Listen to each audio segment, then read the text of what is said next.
अगले चैप्टर 665 से 666 के अंदर अपने को royal guard valkyrian versus captain and vice captain fight देखने को मिलती है, जिसके के अंदर जो बैकुगा ओवर किल कर देता है। जिसके बाद जो वाल्किरियन है उसकी मिरेकल की पावर का यूज करके खुद का साइज बढ़ा देता है, खुद को जॉइन बनाता है। जिसके बाद अपने जितने भी कैरेक्टर्स है उसके सामने एंड लगते हैं, जिनको कि वो एक अटैक करते हैं, जिससे कि जितने भी फॉर्मेशन थे वो सारे के सारे बिखर जाते हैं। लेकिन स्टिल जो वाइजार्ड है वो उस पर अटैक करते हैं, लेकिन उनको ऐसे डिफीट कर देता है, जिसके बाद वह वाइजार्ड एंड सारे कैरेक्टर्स को आरआईपी करने वाला होता है। लेकिन तभी वहां पर जो अपना 10 डिवीजन कैप्टन है वो वहां पर आता है एंड सारे कैरेक्टर्स को प्रोटेक्ट करता है। जिसके बाद जो सीन है वो शिफ्ट होकर यास्किन में से योरिची पे आता है, जिसके अंदर जो योरिची वो लगभग यास्किन के हाथों से आरआईपी होने वाली है। लेकिन तभी उसको बचाने के लिए ब्लीच का इताची उचिया यानी किसी के उआ रहा आता है, जो कि योरिची को एक पावर अप देता है। इसके बाद जो योरिची वो यास्किन को डिफीट कर देती है एंड उसके बाद जो यास्किन है उसने फ्लैश मूवी देखी, जिसके अंदर जो विलन है वो हमेशा कम बैक करता है। वैसे यास्किन वापस आ जाता है एक न्यू फॉर्म के अंदर। जिसके बाद जो किसुके उहारा एंड यास्किन की सीधे फाइट हो जाती है, जिसके अंदर जो किसुके उहारा है वो पीट रहा होता है, तब वो उसकी बांग का यूज करता है, इसलिए यास्किन उस पर भारी पड़ रहा होता है। लेकिन तभी कोई तो यास्किन का दिल बाहर निकलता है and that character is none other than Grimmjow. जो यास्किन है वो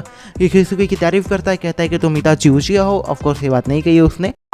एंड उसके अलावा वो बताता है कि ये जो मेरा डोमेन है वो मेरी मौत के बाद ज़्यादा कॉन्सेंट्रेट हो जाएगा, जिसके के अंदर पॉइजन है। दैट मीन्स कि मेरे साथ तुम भी आरआईपी होने वाले हो, लेकिन भाई तुम इताची उची हो, दैट मीन्स कि तुम्हारे पास कोई ना कोई तोड़ तो होगा। लेकिन जो किसी के वो आ रहा होता है उसके पास एक्चुअली इस टाइम किसी चीज़ का तोड़ नहीं है। ऐसा ये डोमेन बहुत ज़्यादा हार्ड है कि भाई तुम अंदर से बाहर नहीं जा सकते, लेकिन बाहर से कोई भी अंदर आ सकता है, लेकिन अपने पास उतनी रीइंफोर्समेंट नहीं है।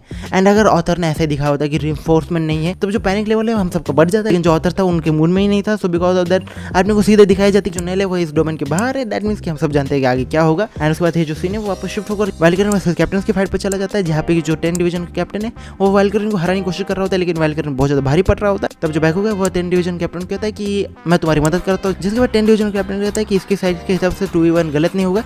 जिसके बाद बैकुगा थोड़ा सा अलग ही एक्सप्रेशन देता है, जिसके बाद अपने को थोड़ा सा कॉमेडी सीन देखने को मिलता है। एंड उसी के बाद जो केनपाची है उसकी एंट्री हो जाती है, जो कि सीधे वाल्किरी का हाथ काट देता है। केनपाची को देख के इन दोनों का रिएक्शन होता है, हियर कम्स ट्रबल। बाकी नेक्स्ट शॉट के अंदर